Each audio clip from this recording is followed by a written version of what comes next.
বিপদ নাই, কষ্ট নাই, আপদ নাই, অনিশ্চয়তা নাই, স্ট্রাগল নাই, এমন কি কেউ আছে এখানে?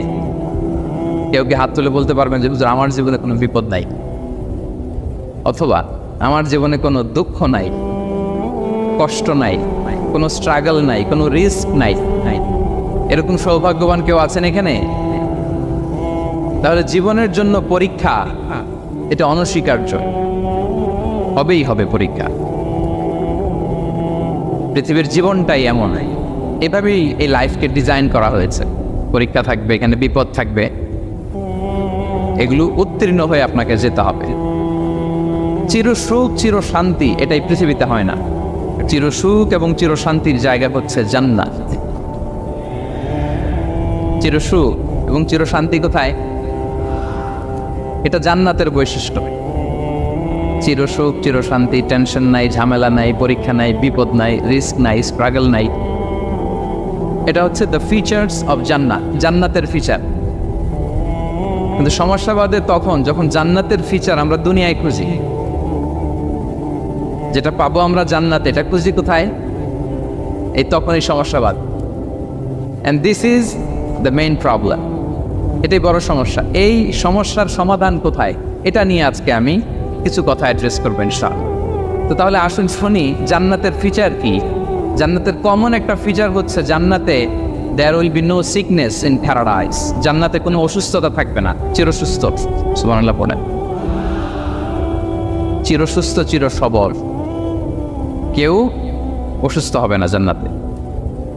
জান্নাত হবে অ্যান্টি এইজিং, জান্নাতে বয়স বাড়বে না কারো। চিরযৌবনা, চিরযুবক, অ্যান্টি এজিং। আপনারা জানেন যে বর্তমান পৃথিবীতে অ্যান্টি এজিং ক্রিম পাওয়া যায় না? ক্রিম, কথা বুঝতেছেন? অ্যান্টি এজিং ক্রিম পাওয়া যায়। তারা বলে এই ক্রিম মাখলে চামড়ায় ভাঁজ পড়ে না। এটার দাম আছে কিন্তু অনেক। অ্যান্টি এজিং ক্রিম লাগায়, শ্যাম্পু ইউজ করে, অ্যান্টি এজিং অয়েল আছে, এটা দিলে নাকি চামড়ায় ভাঁজ পড়ে না। ইভেন ভারতের অনেক বড় একজন ব্যবসায়ী মুকেশ আম্বানি, নাম শুনছেন? যে তার ছেলের বিয়ে হয়ে গেল, তো এই মুকেশ আম্বানির স্ত্রী নীতা আম্বানি, সে কিছুদিন আগে এক বটল গোল্ড ওয়াটার খেয়েছে, gold water, and it's cost $60,000। $60,000 দাম এক বোতল গোল্ড ওয়াটারের। কেন? ফর অ্যান্টি এজিং, যাতে বয়সের ছাপ গালে না থাকে। এখন বলেন, এভাবে কি আমাদের বয়সকে ধরে রাখা সম্ভব এই পৃথিবীতে? সম্ভব না, কারণ এই ফিচারটা দুনিয়ার ফিচার না, এটা জান্নাতের ফিচার। সুবহানাল্লাহ পড়েন। তাহলে জান্নাতে কেউ অসুস্থ হবে না। জান্নাত হবে চিরযৌবন, চিরযৌবনা। ওখানে আমরা যুবক থাকবো, প্রত্যেকে 33 বছরের যুবক যুবতী হয়ে জান্নাতে ঢুকবো। বিষ্ণু ইসলাম বলেন, আহলুল জান্নাতি জুরদা ওয়া মুরদা ওয়া আবনাউ সালাসিন ওয়া সালাসিন। জান্নাতে যারা যাবে শুভ্র দাড়িবিহীন, প্রত্যেকে হবে 33 বছর বয়সের। ওই যে 33 বছর বয়সে একবার ঢুকলেন, আর বয়স বাড়বে না, ওইটাই চিরকাল ওই বয়স পাবে। জান্নাতের আরেকটা ফিচার হচ্ছে নো ফ্রাস্ট্রেশন, কোনো চিন্তা নাই, দুশ্চিন্তা নাই, হাইপার টেনশন নাই, সজীব প্রাণবন্ত। সুবহানাল্লাহ। জান্নাতের আরেকটা ফিচার হচ্ছে there is no expiry date in জান্নাত। এক্সপায়ারি ডেট আছে? জান্নাতে যে ঢুকবো 7 দিনের জন্য চেক ইন, নাকি? চেক ইন কয় দিনের জন্য? 7 দিন, 10 দিন পরে চেক আউট করে ফেলবে, এরকম। নো এক্সপায়ারি ডেট, আজীবন। একবার এন্ট্রি পেলে বের হওয়ার টেনশন নাই। আল্লাহু আকবার। তাহলে no expiry date, rather it's eternal. আজীবন থাকবেন, খালিদিনা ফিহা, চিরকাল থাকবেন। এবং জান্নাতের সবচাইতে গুরুত্বপূর্ণ ফিচার হচ্ছে there will be no death in জান্নাত। জান্নাতে আপনার আর মৃত্যু হবে, মৃত্যুর বিদায় হবে। তার মানে আপনি অমর হবেন। তাহলে আপনি চির সুস্থ চির সবল হবেন জান্নাতে, চির যুবক থাকবেন, প্রাণবন্ত থাকবেন, আপনি অমর হবেন, আপনি জান্নাতে মরবেন না। জান্নাতীরা যখন জান্নাতে যাবে, ফেরেশতারা ডেকে বলবে, ইয়া আহলাল জান্নাতি ইন্না লাকুম আন তাসিহু ফালা তাসকামু আবাদা। জান্নাতীরা চিরকাল সুস্থ থাকবা, অসুস্থ হবা না। ইন্না লাকুম আন তাশিব্বু ফালা তাহরামু আবাদা, তোমরা শাবাব থাকবা, বুড়া হবা না। ওয়া ইন্না লাকুম আন তাহিয়াউ ফালা তামুতু আবাদা, চিরকাল বেঁচে থাকবা, মরবা না। এবং সেদিন জান্নাতে মৃত্যু দেয়া হবে, মৃত্যু দেয়া হবে। ইউতাল মাউতু বিকাবশিন আমলাহ, একটা ছাগলের আকৃতিতে মৃত্যুকে আনা হবে। ফায়ুযবাহুল মাউত, মৃত্যুকে জবাই দেয়া হবে। এবার জান্নাতীরা তাকিয়ে থাকবে, ফেরেশতারা বলবে ইয়া আহলাল জান্নাতি খুলুদুন ফালা মাউত, এ জান্নাতীরা চিরকাল এই জান্নাতেই থাকবে। তাহলে জান্নাতের ফিচার পাইছেন? এখন কোনো বোকা যদি এই ফিচার দুনিয়ায় খুঁজে পাবে না, কারণ দুনিয়ার ফিচার আলাদা। দুনিয়ার ফিচার কি? এই দুনিয়াতে বিপদ আসবে, কষ্ট আছে, দুনিয়াতে হতাশা আছে, ভয় আছে, অসুস্থতা আছে, বার্ধক্য আছে, এবং এই দুনিয়ার একটা এক্সপায়ারি ডেট আছে না? দ্য ডে ইউ ডাই, যেদিন আপনি মারা যাবেন, এটা আপনার এক্সপায়ারি ডেট। চলে যেতে হবে। এই পৃথিবীতে মৃত্যুর অস্তিত্ব আছে। সব কিছু থমকে দিয়ে, আপনাকে চমকে দিয়ে মৃত্যু চলে আসবে, ঠিক কিনা বলেন? তাহলে এগুলো হচ্ছে দুনিয়ার ফিচার। এই দুনিয়াতে বিপদ আপদ, কষ্ট, ঝুঁকি, স্ট্রাগল, পার্থক্য, অসুস্থতা, এগুলো নিয়ে আমাদেরকে টিকে থাকতে হয়। এটা দুনিয়ার ফিচার, মিলাই ফেললে হবে না। জান্নাতের ফিচার একটা, দুনিয়ার ফিচার আরেকটা। দুনিয়াতে কষ্ট থাকবে, বিপদ আপদ থাকবে। এই দুনিয়ার ফিচারটা আল্লাহ তাআলা কোরআনের একটা আয়াতে খুব চমৎকার ভাবে উল্লেখ করেছেন। সেটা দিয়েই আমি আলোচনা শুরু করেছি। আল্লাহ তাআলা ইরশাদ করছেন, ওয়ালা নাবলুওয়ান্নাকুম বিশাইইম মিনাল খাউফি ওয়াল জু'i ওয়া নাকসিম মিনাল আমওয়ালি ওয়াল আনফুসি ওয়াস সামারাত ওয়া বাশশিরিস সাবিরিন। আল্লাহ তাআলা বলছেন, অবশ্যই আমি তোমাদেরকে পরীক্ষা করব, ভয় দিয়ে, ক্ষুধা দিয়ে, সম্পদের ঘাটতি দিয়ে, আতঙ্ক দিয়ে, প্রাণনাশ দিয়ে, ফল ফসলের হানি দিয়ে পরীক্ষা করবে। কিন্তু এই পরীক্ষায় যারা উত্তীর্ণ হবে, যারা সবর ইখতিয়ার করবে, ওয়াবাশশিরিস সাবিরিন, ধৈর্যশীলদের জন্যই হচ্ছে সুসংবাদ। আলহামদুলিল্লাহ পড়েন। তাহলে সম্মানিত সুধী, আমরা বুঝতে পারলাম এই পৃথিবীর ফিচার হচ্ছে এখানে বিপদ থাকবে, বিপদ ছাড়া কেউ থাকবে না। স্ট্রাগল থাকবে, কষ্ট থাকবে, ঝুঁকি থাকবে, রিস্ক থাকবে, এবং নানা ধরনের বিপদ আপদ দিয়ে আল্লাহ তাআলা আমাদেরকে পরীক্ষা করবেন। এটা মাস্ট, এটা আমাদের মাইন্ডসেটে নিয়ে নিতে হবে। মাইন্ডসেটে এটা ক্লিয়ার থাকতে হবে। চিরসুখ চিরশান্তি এই দুনিয়াতে মিলবে। কোথায় মিলবে তাহলে? এটা তাহলে বিপদ আসবেই, আপদ আসবেই, পরীক্ষা থাকবেই আমাদের জীবনে। তবে ইন্টারেস্টিংলি মজার বিষয় হচ্ছে, পরীক্ষাটা এক একজনের এক এক রকম। পুরো পৃথিবীটা একটা পরীক্ষা ক্ষেত্র, কিন্তু কারো প্রশ্নপত্রের সাথে কারো প্রশ্নপত্রের কোনো মিল নাই। আমার পরীক্ষা একরকম, আপনার পরীক্ষা আরেক রকম, ওই ভাইয়ের পরীক্ষা আরেক রকম, ওনারটা আরেক। সবাই পরীক্ষার্থী, কিন্তু কারো প্রশ্নপত্রের সাথে কারো প্রশ্নপত্রের কোনো মিল নাই। কারোর জন্য পরীক্ষা হচ্ছে সে খুব অসুস্থ, প্রচণ্ড অসুস্থতা, তার জন্য পরীক্ষা। ক্যান্সারের রোগী, দুরারোগ্য ব্যাধি, ডক্টর বলছে 4th স্টেজে চলে আসছে, কয়েক মাস বাঁচতে পারে, এটা তার জন্য পরীক্ষা। আবার কারো দেখবেন যে খুব একটা অসুস্থতা নাই, অসুস্থতার ঝামেলা নাই, কিন্তু তার দারিদ্রতা আছে, তার আর্থিক অনটন, এটা তার জন্য পরীক্ষা। আবার কারো দেখবেন অসুস্থতাও নাই, দারিদ্রতাও নাই, তার দাম্পত্য জীবনের সমস্যা আছে না নাই? অনেকের দেখবেন এগুলো কোনোটাই সমস্যা না, তার ছেলে কথা শোনে না, মাদকাসক্ত, রিহ্যাবে পাঠায়, আবার আসে, আবার গাঁজা খাওয়া শুরু করে, আছে না নাই বলেন? দেখেন তার পরীক্ষাটা আবার আলাদা। অনেকের দেখবেন মেয়ে বাবার কথা শোনে না। আবার অনেকের দেখবেন যে ব্যবসায় সমস্যা, লসের পর লস, লাভ উঠাতে পারে না। তাহলে পরীক্ষা ছাড়া, বিপদ আপদ ছাড়া দুনিয়াতে কেউ নাই প্রিয় ভাইয়া। এটা আমাদের মাথায় রাখতে হবে। পরীক্ষা আপনাকে দিতেই হবে, পরীক্ষা দিয়েই নিজেকে প্রমাণ করতে হবে। আর এক একজনের পরীক্ষাটা এক এক রকম, কারো পরীক্ষার সাথে কারো পরীক্ষার কোনো মিল থাকবে না। তো মাঝে মাঝে আমরা এটা ভুলে যাই। আল্লাহ তাআলা কালামে পাকে রিমাইন্ডার দিয়ে আমাদেরকে স্মরণ করিয়ে দিতে চান যে এই পৃথিবীতে আসলে তোমরা এসেছো পরীক্ষা দিতে। এটাই জীবনের বড় বাস্তবতা।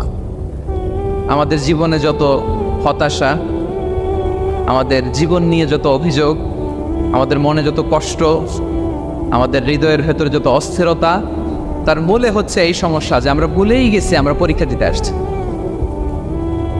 এটা যদি ভুলে না যান, এটা যদি আপনার মাইন্ডসেটে থাকে যে পুরো জীবনটা একটা পরীক্ষা, তাহলে দেখবেন কোনো কিছু আপনাকে কাবু করতে পারবে না। আপনি হতাশ হবেন না, জীবন নিয়ে আর অভিযোগ থাকবেন, আপনি ভেঙে পড়বেন না, সব অভিযোগ হতাশা দূর হয়ে যাবে। তারপর বুঝতে পারলাম পরীক্ষা আপনাকে দিতেই হবে। পরীক্ষা দেয়া ছাড়া এই পৃথিবী থেকে চলে যাওয়ার কোনো চান্স বা সুযোগ আমাদের কারো নেই।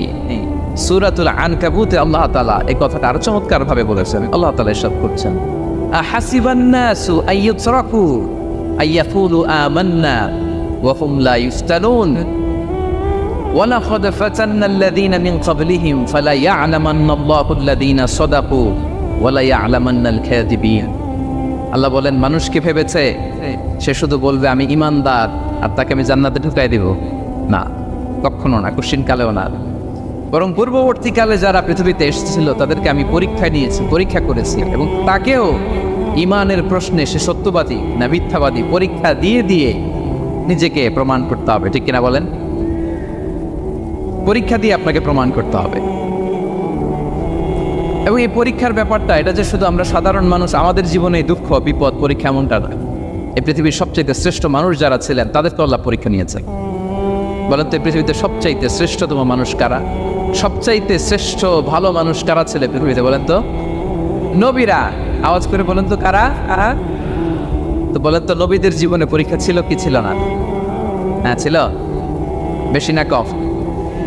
বিষ্ণু ইসলামকে জিজ্ঞাসা করা হলো, আইয়ুন নাসি আশাদ্দু বালাআন ইয়া রাসূলুল্লাহ, হে আল্লাহর রাসূল, এই পৃথিবীতে কাদের জীবনে পরীক্ষা বেশি? বিষ্ণু ইসলাম বললেন, আল আম্বিয়া, নবীদের জীবন। আল আম্বিয়া সুম্মাল আমসাল ফাল আমসাল, সবচাইতে জীবনে পরীক্ষার সম্মুখীন সবচাইতে বেশি হয়েছেন নবীর। তারপরে নবীদের পরবর্তী অবস্থান যাদের, সিদ্দিকিন যারা, সোহাদা যারা, সলিহিন যারা, আল্লাহওয়ালা যারা, তাদের জীবনে পরীক্ষা বেশি।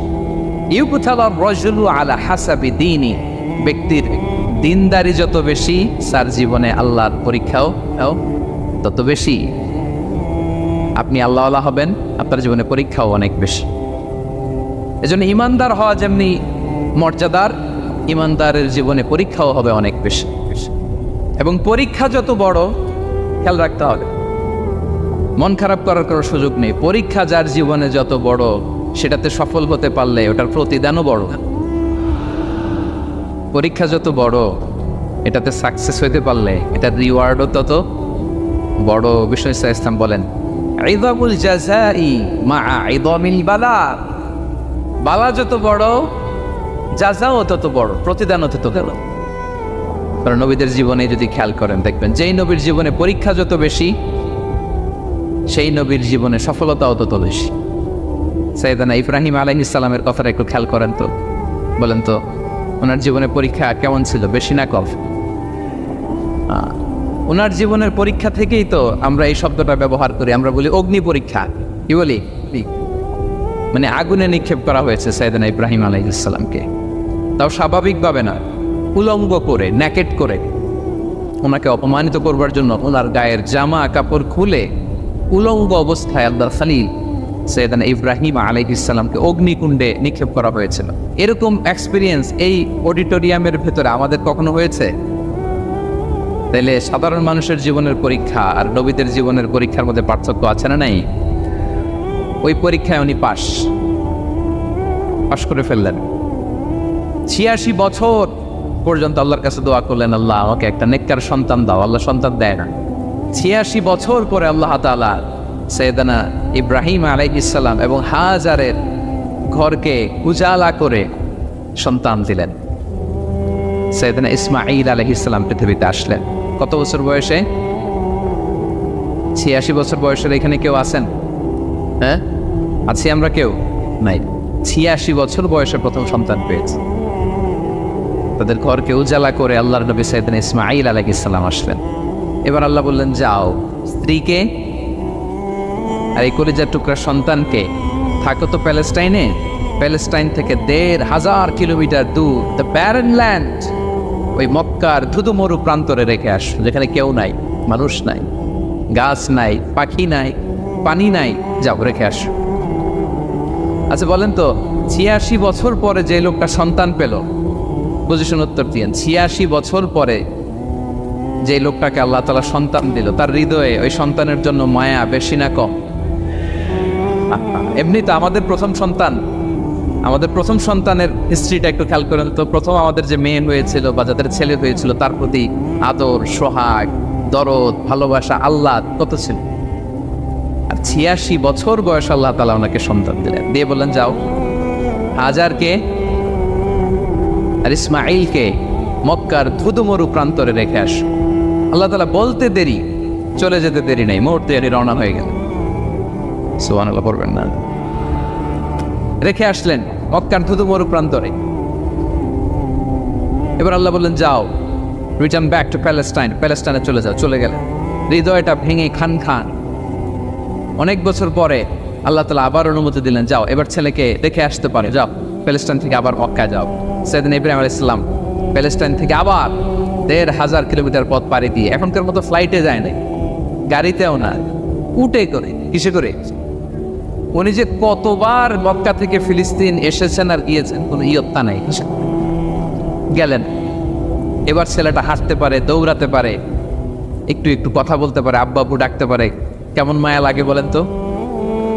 মায়া ভালোবাসায় যখন টইটম্বুর, ঠিক ওই মুহূর্তে আল্লাহ বললেন ছেলেকে জবাই করো, জবাই করো ছেলেকে। আল্লাহ তাআলা বলতে দেরি করেছেন, আল্লাহর আদেশ পালনে ১ সেকেন্ডও তিনি দেরি করেন নাই। ছুরি চালালেন, জান্নাত থেকে দুম্বা নিয়ে আসা হল। এভাবে আল্লাহর নবী ইব্রাহিম আলাইহিস সালাম ওনার জীবনের প্রতিটি ক্ষেত্রে যেখানেই আল্লাহ তাআলা ওনাকে পরীক্ষা নিয়েছেন, উত্তীর্ণ হয়েছেন। এবং দেখেন ওনাকে আল্লাহ তাআলা কি উপহার দিলেন। আল্লাহ তাআলা ওনাকে খলিলুল্লাহ উপাধি দিলেন, আল্লাহর বন্ধু। সুবহানাল্লাহ বলে। আল্লাহ তাআলা বলছেন, ওয়া ইযি বিতালা ইব্রাহিম রাব্বুহু বিকালিমাতিন ফাআতাম্মাহুন ক্বালা ইন্নী জাঈলুকা লিন-নাসি ইমামা। আল্লাহ অনেকগুলো পরীক্ষা নিয়েছিলেন সাইয়েদনা ইব্রাহিম আলাইহিস সালাম, প্রতিটা পরীক্ষায় সাকসেসফুলি পাস করেছেন, গোল্ডেন এ প্লাস। আল্লাহ বলেন, ইন্নী জাঈলুকা লিন-নাসি ইমামা, I'm gonna make you the leader for the entire human being. I'm gonna appoint you as a leader for the entire universe. গোটা বিশ্বের জন্য, গোটা মানবতার জন্য আমি তোমাকে লিডার বানিয়ে দিলাম। ইযামুল জাযাই মা'a ইযামিল বালা। পরীক্ষা যত বড়, ওই পরীক্ষায় পাশ করলে ওইটার ফলাফল ও প্রতিদানও বড়। তাহলে দেখেন প্রিয় ভাইয়েরা, সাইয়েদনা ইব্রাহিম আলাইহিস সালামের জীবনে পরীক্ষার কোনো শেষ ছিল না। আমি আপনি কোথায়? আল্লাহর খলিলের জীবনে যদি এত পরীক্ষা থাকতে পারে, আমি আপনি কোথায় বলেন তো? এবার বলেন, সাইয়েদনা মূসা আলাইহিস সালাম, ওনার জীবনে তো কোনো পরীক্ষার ছিল না। হ্যাঁ, গুণে শেষ করতে পারবেন? জন্মটাই তো হয়েছে পরীক্ষার মধ্য দিয়ে। মিশরের ছেলে সন্তান হইলে ফেরাউন বলছে জবাই করো, ওনার মা এরকম সিন্ধুকে করে ভাসায় দিলেন নীল নদীতে। আল্লাহ, কি একটা রোমাঞ্চকর পরিস্থিতির মধ্য দিয়ে আল্লাহ তাআলা ওনাকে বাঁচালেন। সুবহানাল্লাহ। জন্মই হয়েছে পরীক্ষার। বড় হইলেন, ফেরাউনের ভয়ে দেশ ত্যাগ করলেন, মিশর থেকে মাদিয়ান। আবার আল্লাহর আদেশে যখন ফিরে আসলেন, আবার ফেরাউনের সাথে তর্ক বিতর্ক, যুদ্ধ। একটা রাত আল্লাহ নবী মুসা আলাইহিস সালাম শান্তিমতো মিশরে ঘুমাতে পারে নাই। একটা রাত। শেষ পর্যন্ত এই ফেরাউন মুসা আলাইহিস সালামকে ধাওয়া করেছে। ফেরাউনের ধ্বংসের আগ পর্যন্ত সে মুসা আলাইহিস সালামকে ধাওয়া করেছে। তার মানে মুসা আলাইহিস সালাম এই বিপদ আপদ পরীক্ষা এগুলো থেকে মুক্তি পান নাই। এবার বলেন ঈসা আলাইহিস সালামের কথা, ওনার জীবনে তার পরীক্ষা ছিল না। কি পরীক্ষা ছিল? হ্যাঁ, আল্লাহু আকবার। Same scenario goes to the biography of every messenger in the world. পৃথিবীর সব নবীর ক্ষেত্রে একই ঘটনা ঘটেছে। সাইয়েদনা ঈসা আলাইহিস সালাম দাওয়াত যখন দিলেন, ওনার বিরোধিতা শুরু হলো, ওনাকে হত্যার ষড়যন্ত্র হলো, ইভেন কি ওনাকে মারার জন্য বনি ইসরায়েলেরা উদ্ধত হলো। জানে বাঁচবার জন্য পালালেন, এক ঘরে ঢুকলেন, চারদিক দিয়ে ঘেরাও করল। উনি দরজা জানালা লাগাই দিলেন। ওরা বললো, একজন দরজা ভেঙে জানালা ভেঙে ভিতরে ঢুকে দেখো বেটা ঈসা কি করে। একজন ভিতরে ঢুকছে, ঢুকার সাথে সাথে বল রাফাআহুল্লাহু ইলাইহি, আল্লাহ তাআলা ঈসা আলাইহিস সালামকে উপরে উঠায় নিলেন। আর যেই লোকটাকে তারা ভেতরে ঢুকালো তার চেহারাকে আল্লাহ তাআলা ঈসা আলাইহিস সালামের চেহারার মতো করে দিলেন। এবার তার বাইরের সাথীরা বলে, ঘটনা কি বেটা, ঈসাও বেরোয় না, আমাদের লোকটাও বেরোয় না, সবাই ঢুক। দরজা ভেঙে ভেতরে ঢুকে দেখে ঈসা দাঁড়ায় আছে। সে বলেন তো এটা ঈসা না মিসা? এটা কি আসল ঈসা? ওমা কতালু ওমা সলাবু ওয়ালাকিন শুব্বিহা লাহুম। আল্লাহ বলে তোমরা আমার নবী ঈসাকে হত্যাও করতে পারো নাই, শুলেও চড়াতে পারো নাই, আমি সেফটি সিকিউরিটি দিয়ে আমার নবী ঈসা আলাইহিস সালামকে আকাশে তুলে নিচ্ছি। তাহলে ওনার জীবনে পরীক্ষার শেষ ছিল না। এবার যদি আমরা বিশ্বনবী সাল্লাল্লাহু আলাইহি ওয়াসাল্লামের জীবনের দিকে তাকাই, ওনার জীবনটা দেখেন তো। আমাদের পেয়ারা নবী বিশ্বনবী মুহাম্মদুর রাসূলুল্লাহ সাল্লাল্লাহু আলাইহি ওয়াসাল্লাম, ওনার জীবনে কি স্ট্রাগল ছিল? স্ট্রাগল। মাক্কি জীবনের কথা যদি একটু খেয়াল করেন, দেখেন তো 3 বছর শিয়াবে আবি তালেবে জেল খেটেছেন, না খেয়েছিলেন। ওনার বংশের লোকেরা প্রথমে ছাগল খেয়েছে, ছাগলগুলো যখন শেষ, ছাগলের চামড়াগুলো শুকিয়ে ওইটা খাইছে। গাছের পাতা ছাল এগুলো খেয়ে খাবারের অভাবে বেহুশ হয়ে পড়ে থাকতো তারা, না খেয়ে। না খেয়ে কয়দিন ছিলেন আপনি? আমি কয়দিন ছিলাম না খেয়ে? মনেই তো পড়ে না, না খেয়েছিলাম কিনা কোনোদিন। এ হচ্ছে মাক্কি জীবন। মেন্টালি প্রেশার দেয়া হয়েছে। বিশ্বনবীর চাচা আবু লাহাব, তার 2 ছেলে উতবা আর উতাইবা, এদের সাথে বিয়ে দিয়েছিলেন 2 মেয়ের।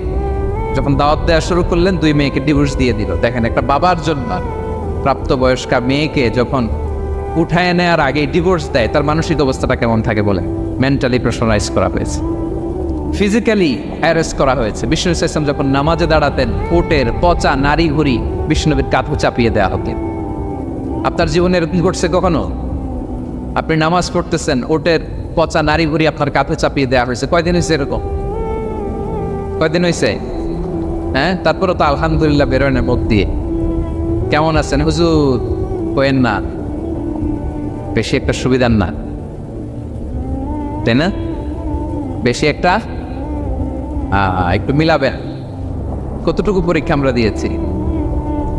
তায়েফে গেলেন বিশ্বনবী, তায়েফে গেছিলেন জমির বায়না দিতে, তাই না? জমি কিনবে তায়েফে।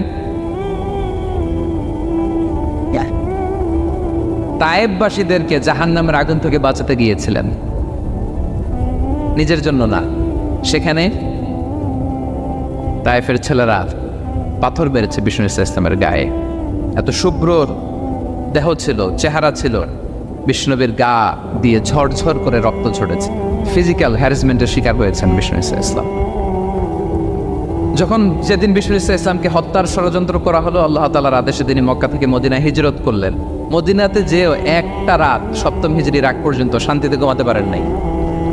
3 দিকে 3 ইহুদি বসতি, বনু কাইনুকা, বনু নদীর, বনু কুরাইজা। খাওয়ার মধ্যে বিষ মিশিয়ে দেয়া হয়েছিল বিষ্ণু ইসলামের। বাজুর, খাসির বাজুর রান পছন্দ করতেন। এক ইহুদি মহিলা বিষ্ণু ইসলামের ওই রানের মধ্যে বিষ মিশিয়ে দিয়েছেন। ওই বিষের যন্ত্রণায় মৃত্যুর আগ পর্যন্ত বিষ্ণুনবী কাতরাতেন, এবং উনি ইন্তেকালের সময় ওই বিষের ব্যথা যন্ত্রণাতে ইন্তেকাল করেছেন। বিষ্ণুনবীর ইন্তেকালটা শাহাদাতের ইন্তেকাল ছিলেন। বিষ্ণু ইসলাম বলেছেন, ওই যে খায়বার এলাকার ওই মহিলা যে আমার খাবারে বিষ মিশিয়েছিল, সেই বিষের যন্ত্রণা, বেদনা, কষ্ট আমি অনুভব করছি। খেয়ে না খেয়ে দিন প্রচারের কাজে নিজেকে দিয়েছ বিলিয়ে, তায়েফের কাফিরেরা চিনল না সে আলো, দুষ্ট ছেলেদের পিছু দিল লেলিয়ে, পাথরের আঘাতে ক্ষত বিক্ষত হয়ে সারা শরীর থেকে রক্ত ঝরে। হে রাসূল তোমাকে বলি আমি কেমন করে, হে রাসূল তোমাকে বলি আমি কেমন করে। হাজার ব্যথা বেদনার পরে ফিরে আসনি তুমি আপন ঘরে, দিনের আলো তুমি ছড়িয়ে দিতে চলে গেলে মদিনায় মক্কা ছেড়ে হে রাসূল তোমাকে ভুলি আমি কেমন করে হে রাসূল তোমাকে ভুলি আমি কেমন করে। ঠিক কিনা বলেন? একটা রাত শান্তির ঘুম তিনি দিতে পারেন নাই। প্রিয় ভাইয়েরা, তাহলে আমরা কি বুঝলাম? বিশ্বনবীর জীবনও পরীক্ষা ছিল কি ছিল না? আমাদের উপায় আছে? আমরা বাঁচতে পারবো এই বিপদ আপদ পরীক্ষা ঝঞ্ঝাল থেকে? বাঁচতে চাইলেও বাঁচতে পারবো? পারবো না। ইমাম মালিক আলাইহি রাহমা নাম শুনেছেন? ইমাম মালিক, ওনার জ্ঞান থেকে লাখো লাখো মানুষ উপকৃত হয়েছে, কোটি কোটি মানুষ উপকৃত হয়েছে। মদিনার রাস্তায় রশি দিয়ে ওনাকে টেনে হিচড়ে এক এলাকা থেকে আরেক এলাকায় নিত জালেম বাদশাহরা। ইমাম মালিক আলাইহি রাহমা। ইমাম আহমদ ইবনে হাম্বল, ওনাকে বেত্রাঘাত করা হতো, চাবুক দিয়ে পেটানো হতো। আমাদের মাযহাবের ইমাম আল ইমাম আল আ'লা আবু হানিফা আলাইহি রাহমা, ওনাকে কারাবন্দী করা হয়েছিল। তার মানে দেখেন, যত বড় বড় স্কলার, যত বড় বড় মাশায়েখ, এমনকি আম্বিয়া আলাইহিস সালাম, ওনারাও পরীক্ষা বিপদ আপদ থেকে রেহাই পান। পাইছে? তাহলে আপনি আর আমি পাবো? বলেন তো। তাহলে এটা আমাদের ব্রেইনে গেঁথে নিতে হবে যে জীবন মানেই এখানে বিপদ থাকবে, পরীক্ষা থাকবে, স্ট্রাগল করে করে আমাকে আগাতে হবে। কেউ আমার জন্য রেড কার্পেট বিছিয়ে রাখবে না। এই জীবনটা বড় জটিল। This is life, how it's design. এভাবেই পৃথিবীকে ডিজাইন করা হয়েছে। এখানে বিপদ আছে, কষ্ট আছে। এই পরীক্ষা দিয়ে দিয়ে আপনাকে উত্তীর্ণ হতে হবে। বুঝতে পেরেছেন প্রিয় ভাইয়েরা? নাও দ্য কোশ্চেন আরাইজ, এখন প্রশ্ন হচ্ছে, কেন আল্লাহ এই পরীক্ষা নেন? কেন? আল্লাহ তাআলা সূরা মুলকে বলেছেন, এই পৃথিবী সাজানোর, এই জীবন মৃত্যুর এই খেলা, এটার উদ্দেশ্যটাকে আল্লাহ তাআলা স্পষ্ট করে বলেছেন, আল্লাযী খালাকাল মাউতা ওয়াল হায়াতা লিয়াবলুয়াকুম আইয়ুকুম আহসানু আমালা। জীবন মৃত্যু দিয়ে তোমাদের জীবনকে সাজানো হয়েছে এজন্য, যাতে করে তিনি তোমাদের পরীক্ষা করতে পারেন। কি করতে পারেন? তোমাদের মধ্যে কে সৎকর্মে অগ্রগামী, কে কাজে ভালো, আমলে ভালো, এটা দেখার জন্য। বেসিকলি আল্লাহর দেখার প্রয়োজন নাই, আমাদেরকে দেখানোর জন্য এই পরীক্ষার আয়োজন। আমি ভালো করবো না খারাপ করবো এটা আল্লাহ জানে না? তো ওনার পরীক্ষা করা লাগে কেন? কথা বলেন। আমি জান্নাতি না জাহান্নামী এটা আল্লাহ জানেন না? বেসিকলি আমাদেরকে জানানোর জন্য এই পরীক্ষার আয়োজন। কাদেরকে জানানোর জন্য? মানে তুমি জেনে যাও তুমি জান্নাতি না জাহান্নামী। আমি ভালো করেই জানি। একটা ছোট্ট উদাহরণ দিলে বুঝতে পারবেন প্রিয় ভাইয়েরা। ধরেন আল্লাহ তাআলা দুইজনকে সৃষ্টি করলেন। উদাহরণস্বরূপ একজনের নাম আব্দুল্লাহ, আরেকজনের নাম আব্দুর রহমান। সৃষ্টির পরে আব্দুল্লাহকে বললেন, আব্দুল্লাহ, আমি জানি তুমি পৃথিবীতে 50 বছর হায়াত পাইতা, খুব ভালো কাজ করতে, তুমি দুনিয়াতে অনেক ভালো কাজ করতে, এটা আমি আগেই জানি। আমার অসীম জ্ঞান বলে আমি আগে থেকেই জানি। তো যাও, তোমার এইমাত্র সৃষ্টি করলাম, যাও তুমি জান্নাতে ঢুকে যাও, কারণ আমি জানি তুমি জান্নাতি হবে। আচ্ছা, আর আব্দুর রহমান, তুমি পৃথিবীতে খুব খারাপ কাজ করতে, এটা আমি জানতাম। তোমারে পাঠাইলে খারাপ কাজ করবা, তুমি সীমালঙ্ঘন করবা, অন্যায় করবা, অপরাধ করবা, তুমি জাহান্নামী হবা। যাও, যেহেতু আমি জানি পরীক্ষার আর দরকার নেই, তোমারে জাহান্নাম দিয়ে দিলাম, যাও ঢুকে যাও। আব্দুল্লাহ ঠিকই জান্নাতে ঢুকে যাবে, আব্দুর রহমান কি ঢুকবে? ঢুকবে। সে বলবে, আল্লাহ এইমাত্র আমারে বানাইলেন, এইমাত্র আপনি আমাকে সৃষ্টি করলেন, সৃষ্টি করেই বলতেছেন তুমি জাহান্নামে যাও, আর বলতেছেন আমি জানি দুনিয়াতে পাঠালে তুমি খারাপ কাজ করবা, তুমি জাহান্নামী হবা, পাঠানোর আর কি দরকার, আগে থেকেই জাহান্নামে যাও। আল্লাহ আপনি জানলে জানতে পারেন, আমি তো জানি না। ঠিক কিনা বলেন?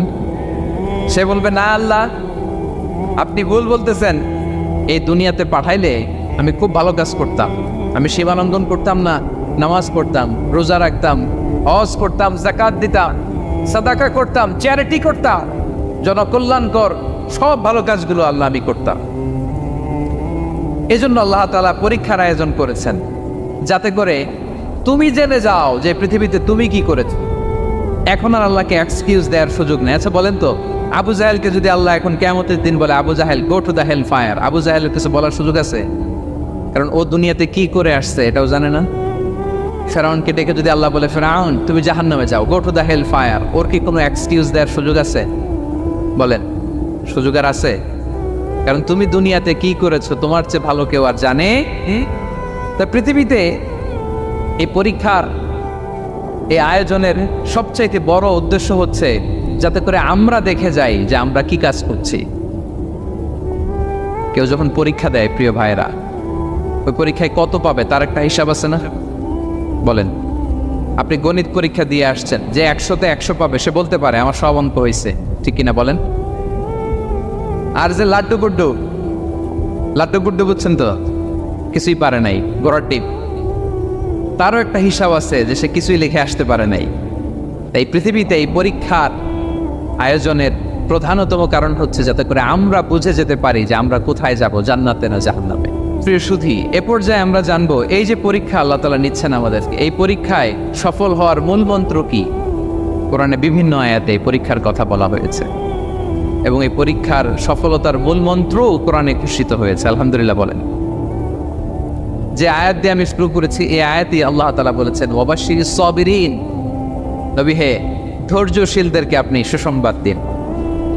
ধৈর্যশীলদেরকে সুসংবাদ দিন, তার মানে বিপদে ধৈর্য ধারণ করতে হবে। প্রিয় ভাইয়েরা, ইন্নামাস সাবরু ইনদা সাদামাতিল উলা, বিপদে আমরা অনেক সময় প্যানিক হয়ে যাই, অস্থির হয়ে যাই, কি করব, হতাশ না। মুমিনরা হতাশ হয় না, ধৈর্য ধারণ করে। কি করে? ধৈর্য ধারণ করার শক্তি দাও গো মেহেরবান আমায়, দাও গো মেহেরবান। পড়েন, ধৈর্য ধারণ করার শক্তি দাও গো মেহেরবান আমায়, দাও গো মেহেরবান। সবাই বলুন একসাথে, ধৈর্য ধারণ করার শক্তি দাও গো মেহেরবান আমায়, দাও গো মেহেরবান। বুকের ভেতর ব্যথার নদী বইছে অবিরাম, বইছে অবিরাম। পড়ো, ধৈর্য ধারণ করার শক্তি দাও গো মেহেরবান আমায়, দাও গো মেহেরবান। পড়েন আমিন। আল্লাহ যেন বিপদে আমাদেরকে ধৈর্য ধারণ করার তৌফিক দান করে। প্রিয় ভাইয়েরা, ধৈর্য এটা এমন একটা গাছ যে গাছের সারা গায়ে কাটা, কিন্তু এই গাছের ফলটা বড় সুস্বাদু। আই রিপিট, আমি আবারও বলছি, ধৈর্য এটা এমন একটা গাছ যে গাছের সারা গায়ে কাটা, কিন্তু ফলটা বড় মিষ্টি, ফলটা বড় সুস্বাদু। সবাই ধৈর্য ধারণ করতে পারেন। বিশ্ব ইসলামকে আল্লাহ তাআলা নানা সময় আশ্বস্ত করেছেন, সান্ত্বনা দিয়েছেন আর ধৈর্যের বাণী শুনিয়েছেন। আল্লাহ বলেন, ফাসবির কামা সাবারা উলুল আজমি মিনার রাসূল, নবী হে আপনার আগে দৃঢ় প্রত্যয়ী নবীরা যেরকম ধৈর্য ধারণ করেছে আপনিও ধৈর্য ধারণ করুন। সূরাতুল মুজাম্মিল আল্লাহ তাআলা বলছেন, ওয়াসবির আলা মা ইয়াকুলুনা ওয়াহজুরহুম হাজরান জামিলা। ওরা যাই বলুক আপনি ধৈর্য ধারণ করুন, ওদের কথাকে ইগনোর করুন। Just ignore what they are saying to you. যা বলে আপনি জাস্ট ইগনোর করেন। ওরা বিষ্ণু ঈসা ইসলামের মনোবলকে ভেঙে দেওয়ার জন্য কখনো বিষ্ণু ঈসা ইসলামকে কবি বলে গালি দিত। কবি কি বলতো? শায়ের। কখনো বলতো মজনুন, পাগল। নাউজুবিল্লাহ পড়বেন না, পাগল বলে গালি দিত। মাঝে মাঝে বলতো কাহিন, গণক। মাঝে মাঝে বিষ্ণু ঈসা ইসলামকে তারা বলতো আবতার, লেস কাটা। মুহাম্মদ তোমার ছেলে নাই, তোমার বংশ নির্বংশ হয়ে গেছে, তোমার নাম নেয়ার মতো কেউ নাই। কপাল পোড়া। গোটা বিশ্বব্যাপী বিষ্ণু ঈসা ইসলামের সুনাম সুখ্যাতি ছড়িয়ে দিয়েছে কে? আকাশ বাতাস মাড়িয়ে, সাত আকাশ ছাড়িয়ে আল্লাহর আরশ পর্যন্ত আল্লাহ তাআলা বিষ্ণুবীর সুনাম সুখ্যাতিকে সুউচ্চ করেছেন। ঠিক কিনা বলেন? ইগনোর করুন। আপনাকে কবি বলে, গণক বলে, আপনাকে পাগল বলে, আপনাকে লেস কাটা বলে, জাস্ট ইগনোর দেন। বর্তমান সময়েও নানা ধরনের ট্যাগ আমাদেরকেও দেয় কি দেয় না বলেন? দেয়। আমাদেরকে কি বলে? মৌলবাদী বলে, বলে বলে ওই যে রাজাকার বলে। রাজাকার রাজাকার খেলার দিন শেষ। মন মতো হইলে মুক্তিযোদ্ধা, মন মতো না হইলে রাজাকার। এই দিন শেষ, ওই দিন আর নাই। এই কার্ড দিয়ে আর খেলার দিন নাই। এগুলো মানুষ আর খায় না এখন, এগুলো গিলে না আর। সাধারণ মানুষ বড্ড সচেতন। দেখেন কালের বিবর্তনে, সময়ের আবর্তনে একই পরিক্রমা আমাদেরকেও ট্যাগিং করে, আমাদেরকে মৌলবাদী বলে, ব্যাকডেটেড বলে, রাজাকার বলে, জঙ্গি বলে, যুদ্ধাপরাধী বলে। মনে আছে না এরকম? ওয়াসবির আলা মা ইয়াকুলুন, নিজের সাথে মিলায় নেন, যা বলে ধৈর্য ধারণ করো। ওয়াহজুরহুম হাজরান জামিলা, জাস্ট ইগনোর দ্যাট, ভালোভাবে ইগনোর করেন, খালাস, সালাম দিয়ে কেটে পড়েন। তাহলে প্রিয় ভাইরা, এই বিপদ আপদ আমাদের পিছু ছাড়বে না, পিছু ছাড়বে না। নবীদের পিছু ছাড়ে নাই, আমরা কোথায়? আমরা আর কি? বিপদ আমাদেরকে ধৈর্য ধারণ করতে হবে, মনোবল হারাইলে হবে না। দেখেন বিশ্বনবী কিভাবে আপনাদেরকে সান্ত্বনা দেয়। বিশ্বনবী বলেন, আজাবান লি আমরিল মুমিন, মুমিনের ব্যাপারটা বড় আশ্চর্যজনক। ফাইন্না আমরাহু কুল্লাহু লাহু খাইর, মুমিনের জীবনে যা ঘটে সবটাই খাইর, সবটাই কল্যাণ। ইন আসাবাতহু সাররাহু শাকারা ফাকানা খাইরান লাহ ওয়া ইন আসাবাতহু দাররাহু সাবারা ফাকানা খাইরান লাহ। মুমিনের জীবনে যদি সুখ আসে তাহলে মুমিন শুকরগুজার হয়, এটা তার জন্য ভালো। আর যদি মুমিন জীবনে দুঃখ আসে তাহলে সে সবর ইখতিয়ার করে, এটাও তার জন্য ভালো। সুবহানাল্লাহ। তাহলে দেখেন, আমরা হয় সুখে থাকি নয় দুঃখে থাকি, ঠিক কিনা বলেন?